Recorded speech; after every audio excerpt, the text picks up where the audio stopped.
안녕하세요. 2022년 중졸 검정고시 문제 푸는 요령 및 유형 분석을 2020년도 1회 문제로 한번 파악을 해보도록 하겠습니다. 다른 기출문제 해설처럼 1번부터 25번까지 쭉 설명을 해드리는 게 아니라요. 이러한 유형이 나온다. 이렇게 문제 푸는 요령을 가르치는 부분입니다. 이 점 양해해 주시고요.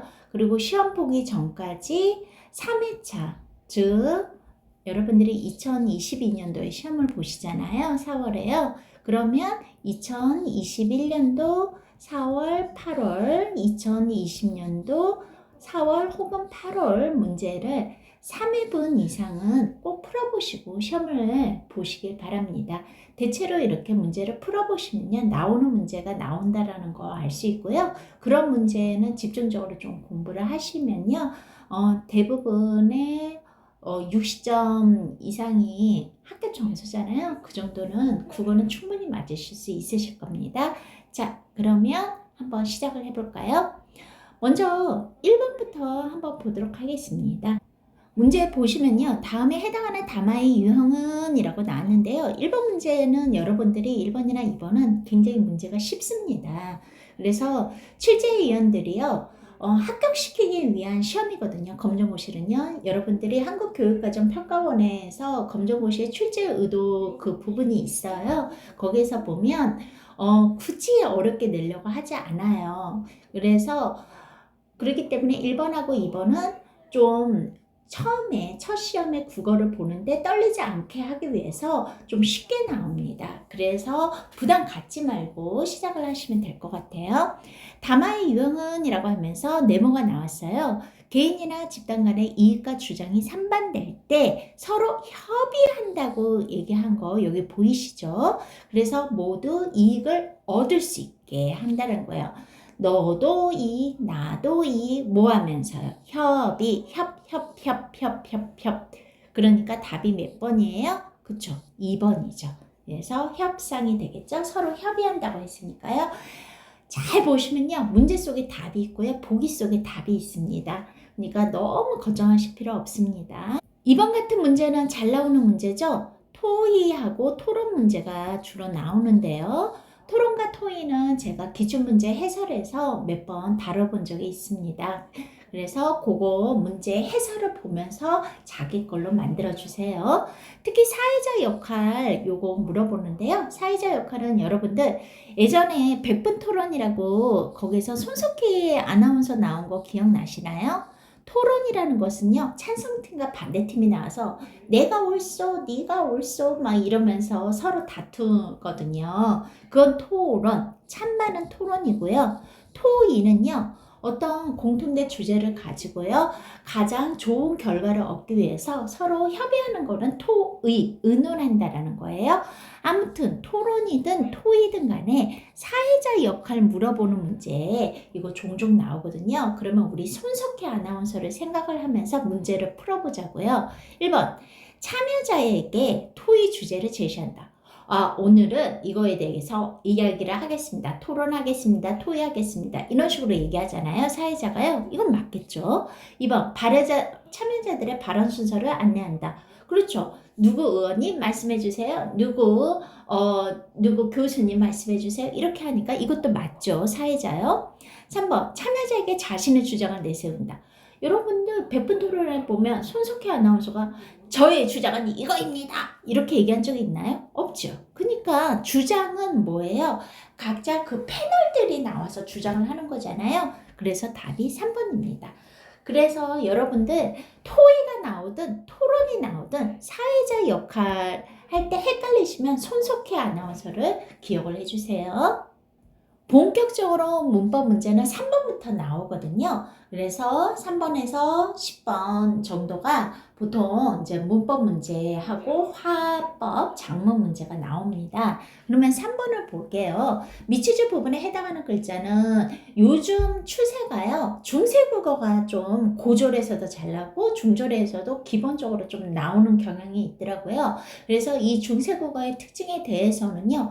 제가 따로 문법 카테고리에서 다룬 적이 있었습니다. 그 부분은 이해가 안 되시는 부분은 그 부분을 다시 보시고 그 다음에 공부를 하시면 좋으실 것 같아요. 자, 여기 보시면요. 그냥 이거는 그냥 분석이니까 그냥 간단하게만 말씀드릴게요. 중세 국어도 시험 문제 나올 수 있다. 그런데 중졸에서는 가장 기본만 나온다. 이거에 대해서 잘 모르겠다 싶으면 문법 카테고리를 통해서 중세 국어의 특징을 다시 한번 살펴본다. 이렇게 생각하시면 되겠습니다. 제가 시험 전까지는요, 여러 문법 카테고리에다가 각기 잘 나오는 문법 문제는 좀 다뤄줄 거예요. 그러니까 너무 걱정하지 마세요.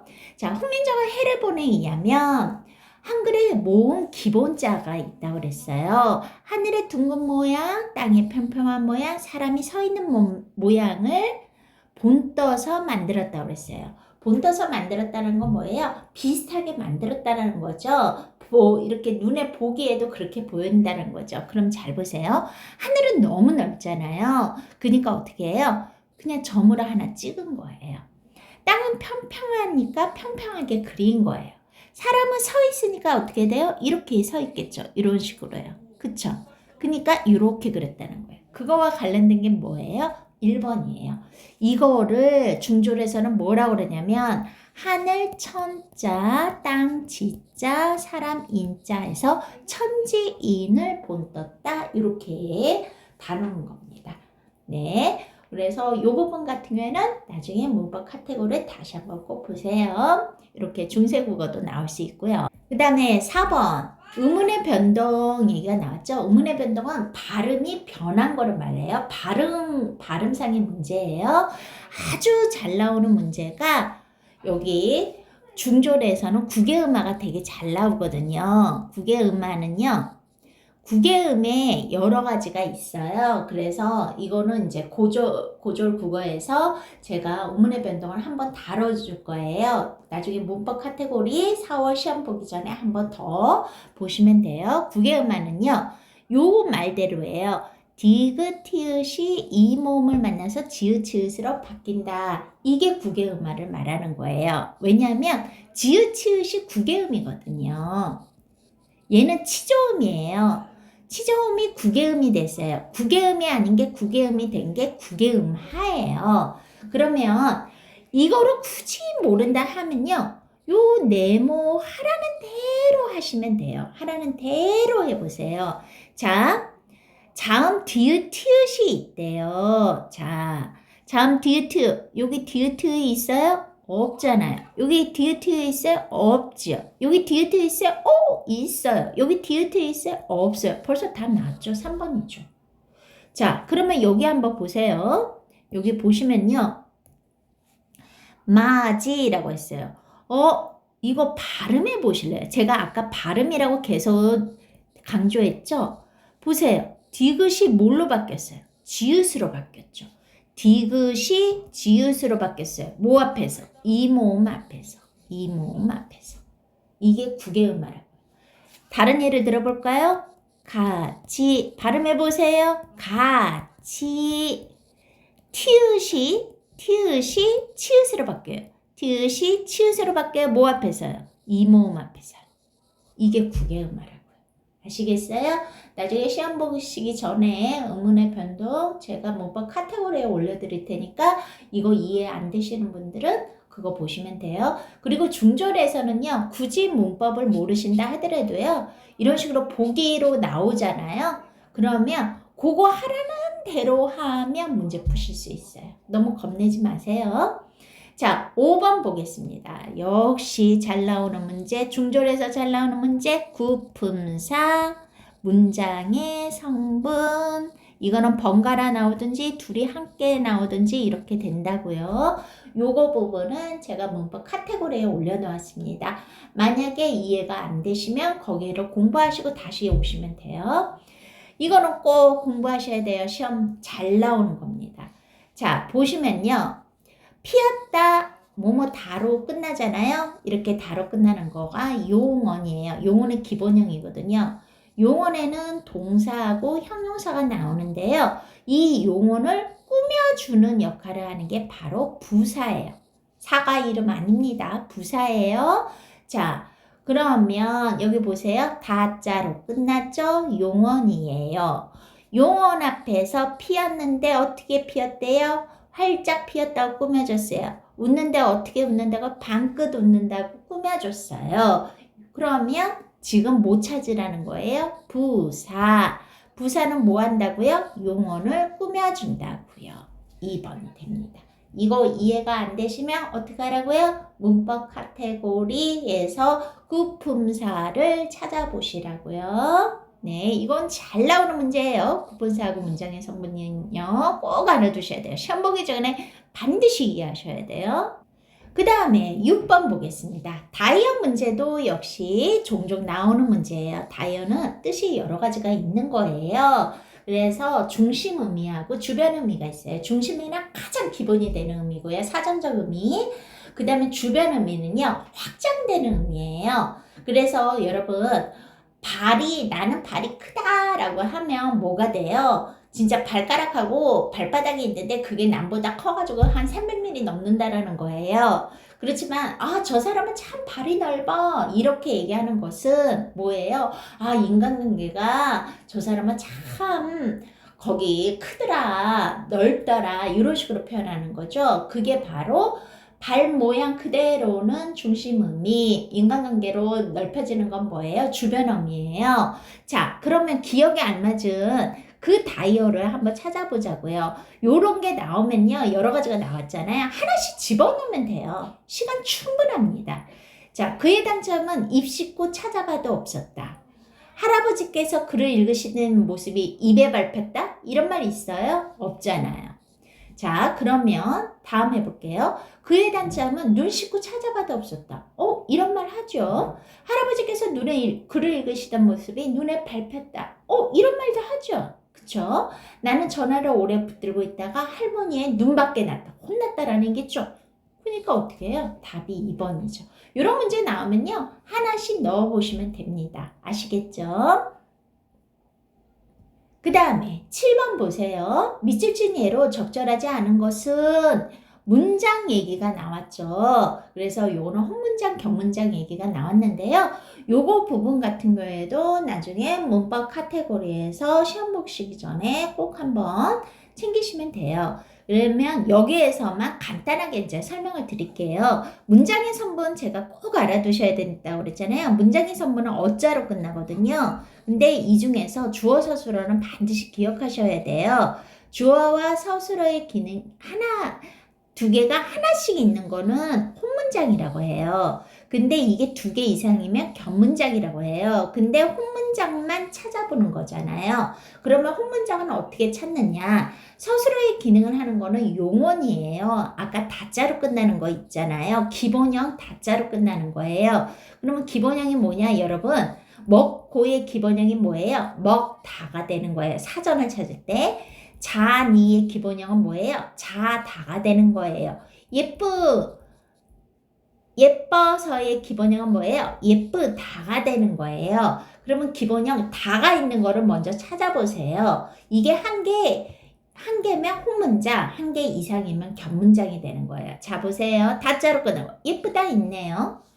내린다 있네요. 기본형 예쁘다. 얘는 기본형 내리다. 3번 기본형 찾아보세요. 부른다. 기본형이 뭐예요? 부르다. 자, 4번 기본형 찾아보세요. 노랗다. 하나만 있어요? 아니요, 여기 있어요. 빨갛고의 기본형 뭐라고요? 빨갛고의 기본형 뭐겠어요? 빨갛다. 다가 2개가 있잖아요. 그러면 얘는 견문장이 되는 거예요. 이렇게 해서 7번의 답은 4번입니다. 요거 혼문장, 견문장 제가 요거 부분은 그냥 간단하게 해드렸는데요. 이거를 토해서 아는 문장, 이어진 문장, 뭐 안긴 문장, 뭐 무슨 절로 안겼나 이런 거 같은 게 고절 문제로 단골로 나와요. 그래서 중학교 때 미리미리 중절 검정을 칠 때 미리미리 알아두시는 게 좋아요. 그 다음에 8번 요런 거 같은 경우는요. 세부 내용으로 가장 적절한 것은 이렇게 얘기 나거든요. 구성을 주고요. 구성을 주고 그거에 대한 문제풀이가 이렇게 나오는 겁니다. 그러면 잘 보세요. 그거 해당하는 거를 찾아보시면 돼요. 우리 고장의 위치에 대해서 얘기하고 문화재, 행사, 향토 음식 소개를 한다는데 여기서는 뭐 얘기하겠대요? 행사예요. 행사와 관련된 게 뭐예요? 그쵸, 축제잖아요. 그러니까 답이 4번입니다. 이거는 하라는 대로 그대로 하면 됩니다. 그 다음에 9번 보겠습니다. 고쳐쓰기 문제 있잖아요. 요거는 아주 잘 나오는 거예요. 여러분 고졸에서도 단골적으로 나오고요. 심지어 수능에서도 나오는 문제예요. 고쳐쓰기 방안으로 적절하지 않은 것은 이라고 했습니다. 자, 춤 동아리 춤꾼에서 신입회원을 소집합니다. 여러분 소집은요.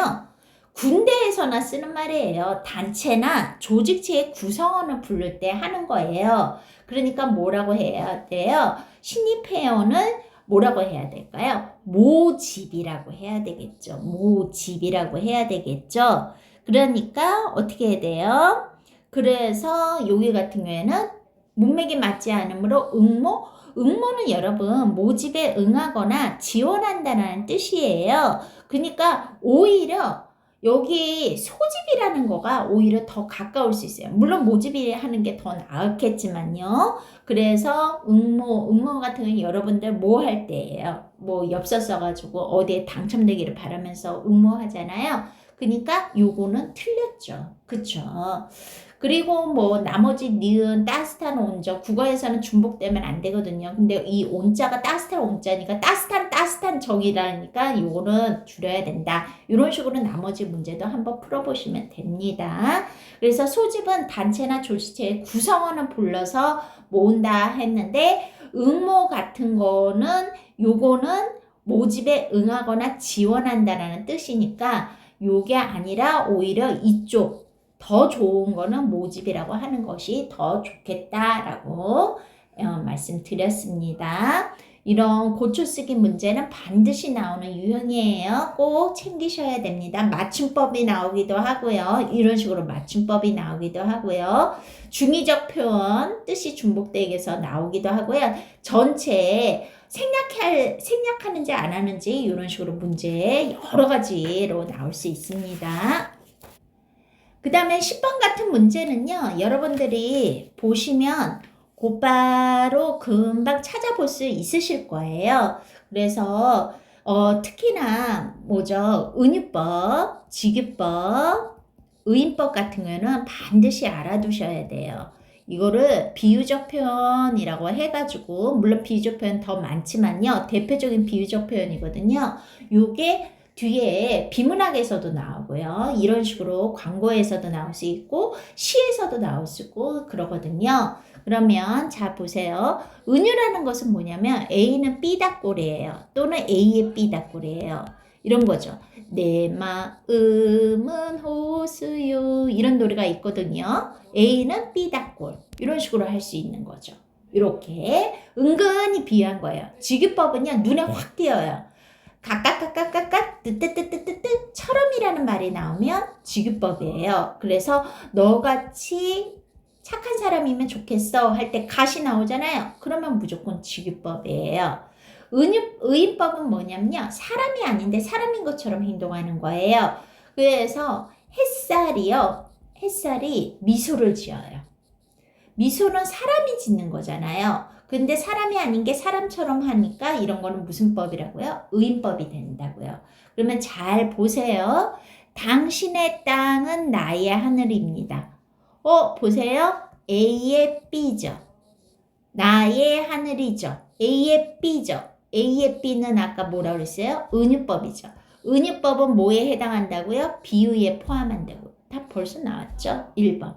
이런 식으로 너무너무 잘 나오는 거기 수사법은 꼭 외워두세요. 은유, 직유, 의는 반드시 꼭 알아두셔야 돼요. 이건 고졸에서도 단골 문제입니다. 아시겠죠? 제가 목 상태가 조금 안 좋은 관계로 오늘은 조금 끊어서 하도록 할게요. 10번까지만 하겠습니다.